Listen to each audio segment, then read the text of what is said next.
panoorin natin itong naging ano ni BP Sara after nung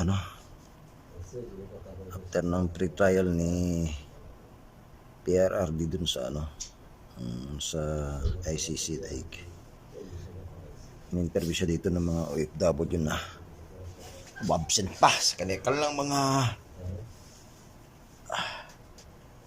trabaho. Panuorin natin habang tayo nagpapaantok. Marami siyang sinabi rito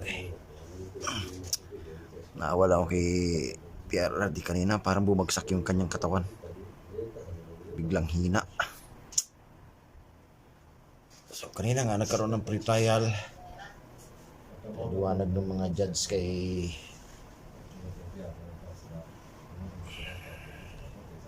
PRRD at saka yung abogado niya si Miguel Dea. About sa kaso niya. Marami naman dyan mga nag-post na, nag-live. So yung kinaso sa kanya is 19 case ng murder nung siya pa ay mayor, tapos 24 nung siya ay presidente 2016 hanggang 2019.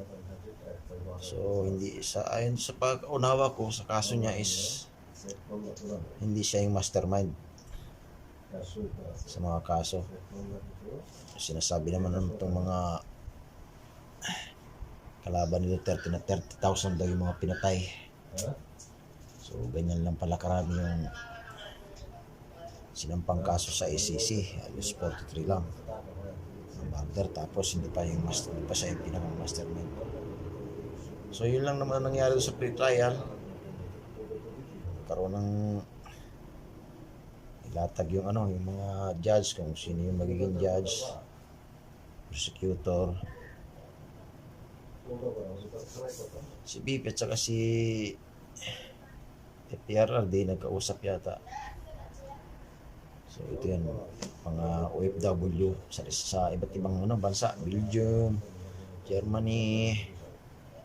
Dumayo sila dyan, absenta sila para lang makita para magbigay suporta kay PRRD. So pakinggan natin, panoorin pala natin habang tayo nagpapaantok dito sa labas ng ICC Inday. Panoorin natin.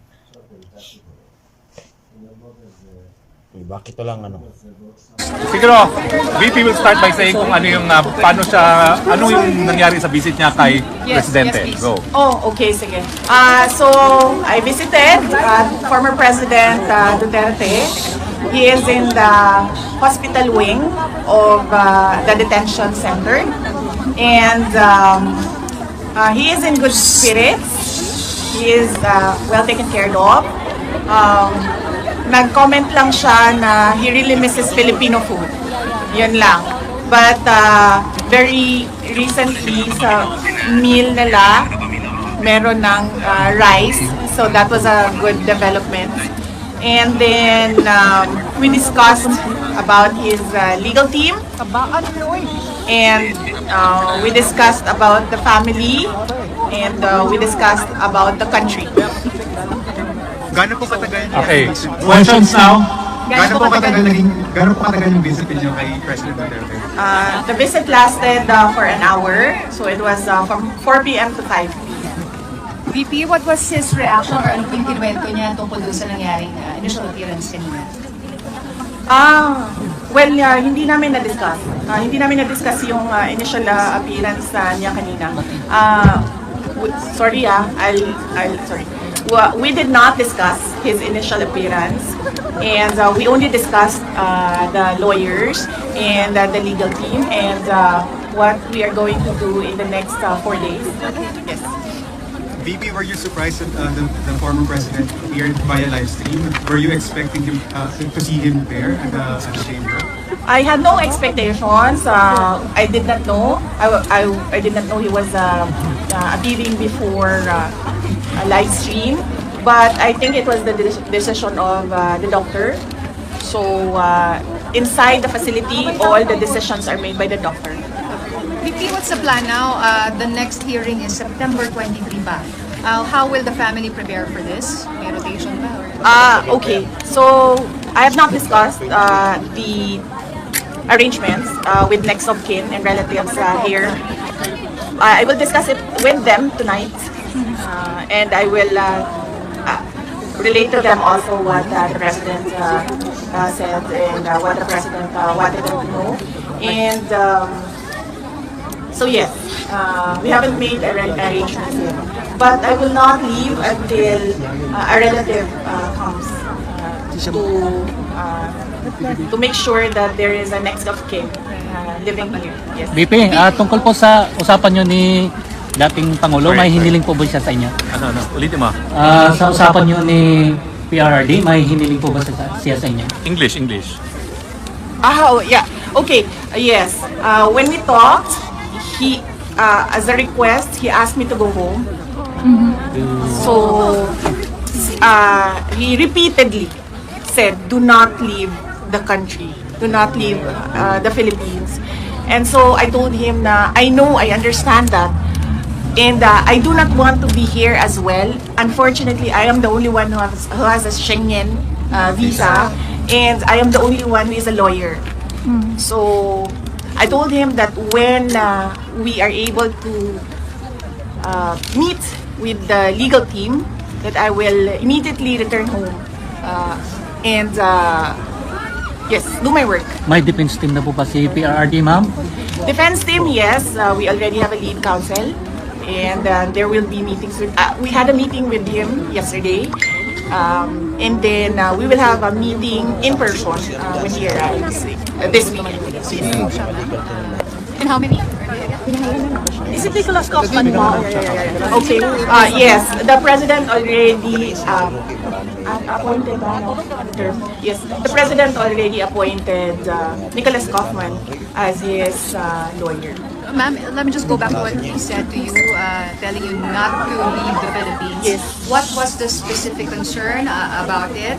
And if you can also address yung, kasi according to Malacanang, they gave you a travel authority until April 30 in several countries. Ano po kaya yun, ma'am? Ano yung reason for the travel? My travel? Yeah. The moment that I felt that it was an extraordinary rendition, the moment that it was I felt that it was a kidnapping because they were holding him in 250, which is the air base of the Presidential Airlift Wing.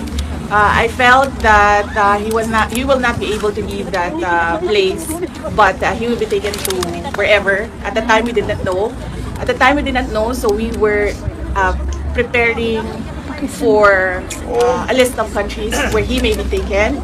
So, and at the time, I did not know how I will be able to enter that country. So we had to apply for travel authority for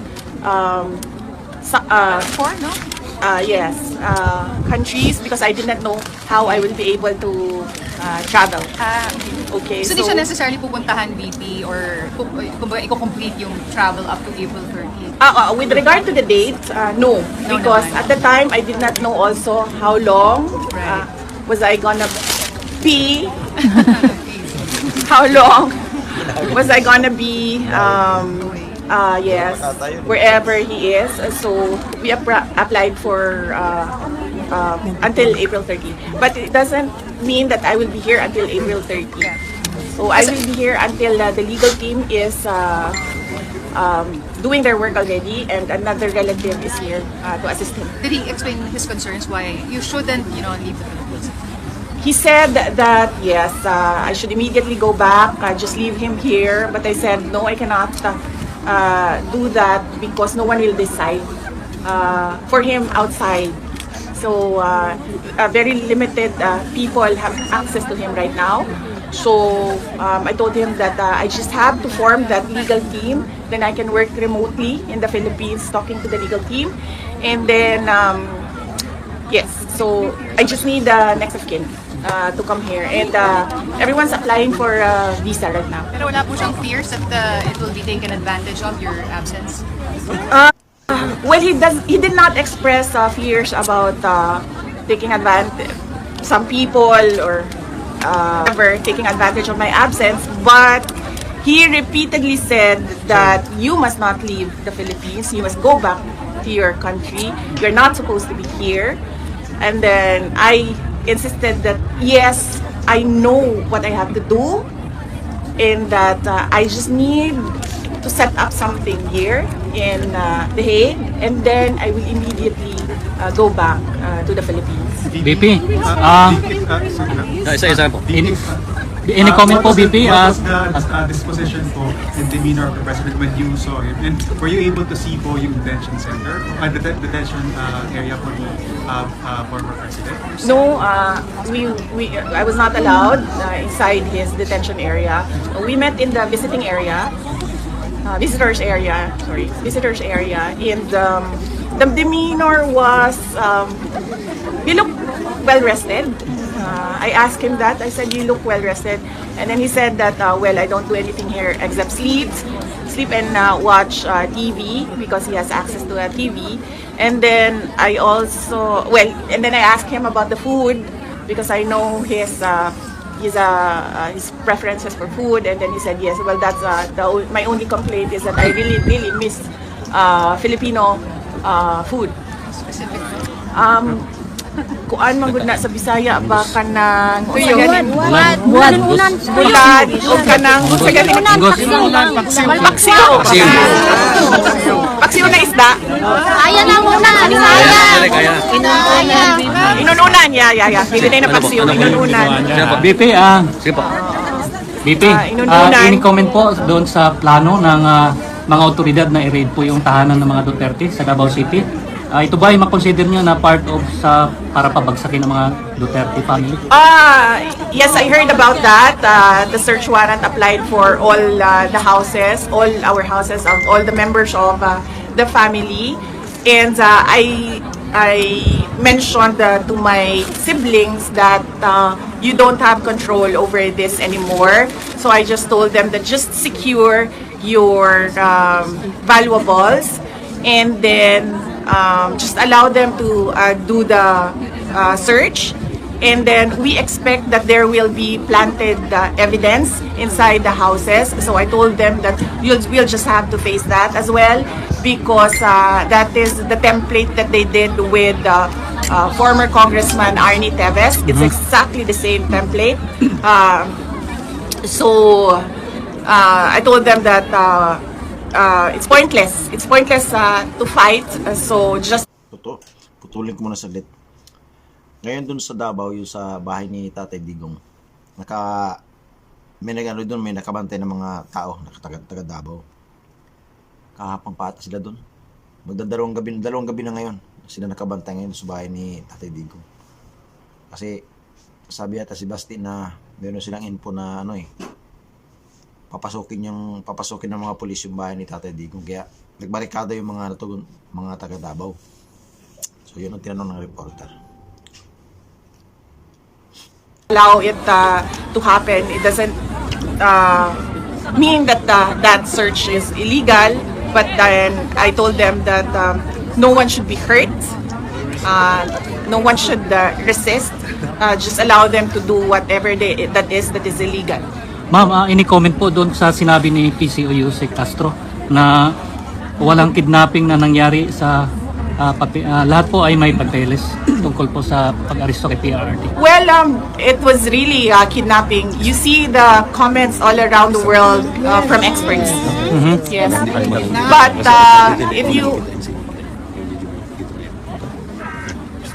But if you talk to lawyers, they call it extraordinary rendition. But for a family member like me, that's kidnapping.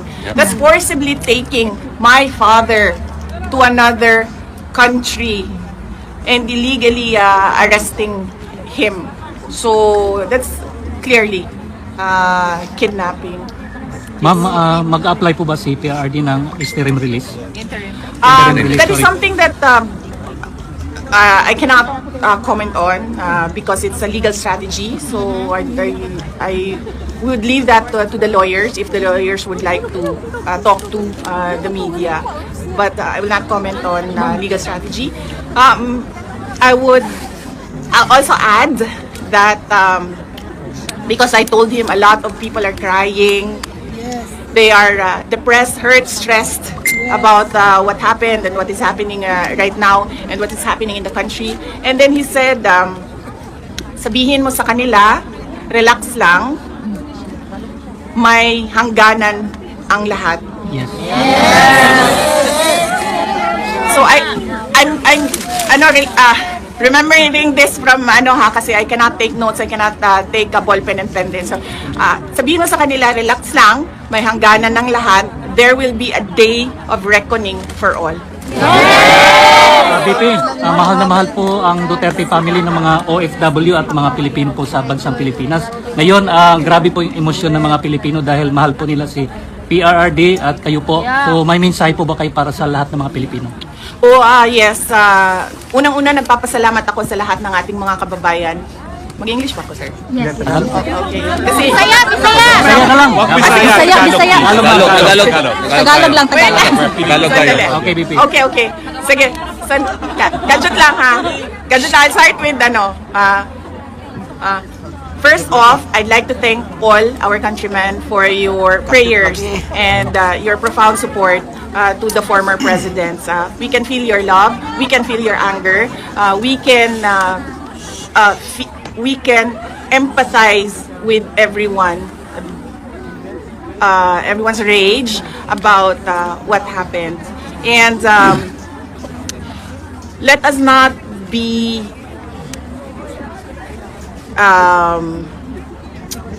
let us not forget the real issues in our country, and that is that is the poverty, that is corruption, that is the failure of the government to answer the demands from the people about accountability and transparency, and the failure of the government to address peace and security in our country.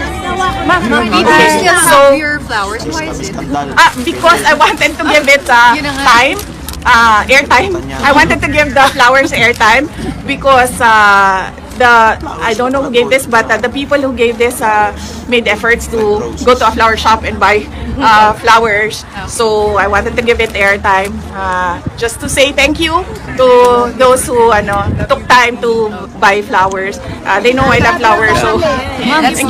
How is this helping? Address that. Now, she will now address the Filipino community after the video. Okay, because this is the media. Okay. question, ma'am. So, isa muna tayo. Nakahilak ka sa nepal sa papa. Ito. Ma'am, dito.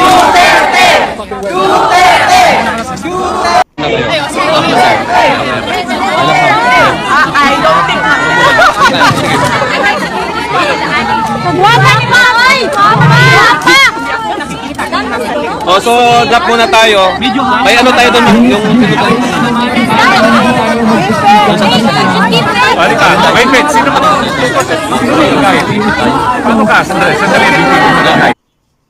So yan, mahaba yung video ni SMNI na yan, gikan sa masa, para sa masa.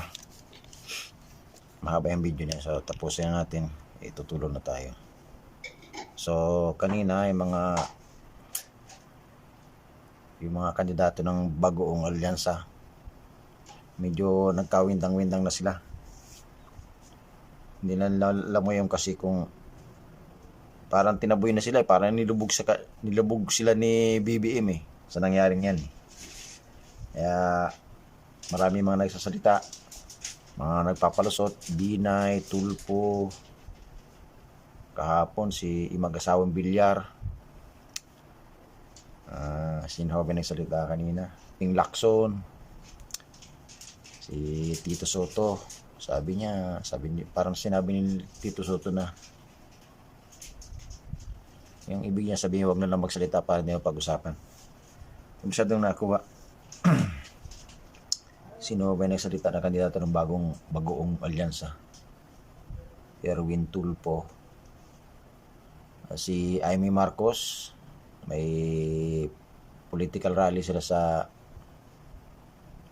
Tacloban ata. Bastang sa bandang Bisaya. Hindi raw siya pupunta kasi wala pa raw siyang maisagot. May pagkasabi niya. Wala pa rin siyang maisagot sa mga taga Bisaya kasi sa nangyari nga kay Duterte. mangga-mangga pa rin si Amy hanggang ngayon. Talagang kalayatan niya, maluloko niya yung mga DDS.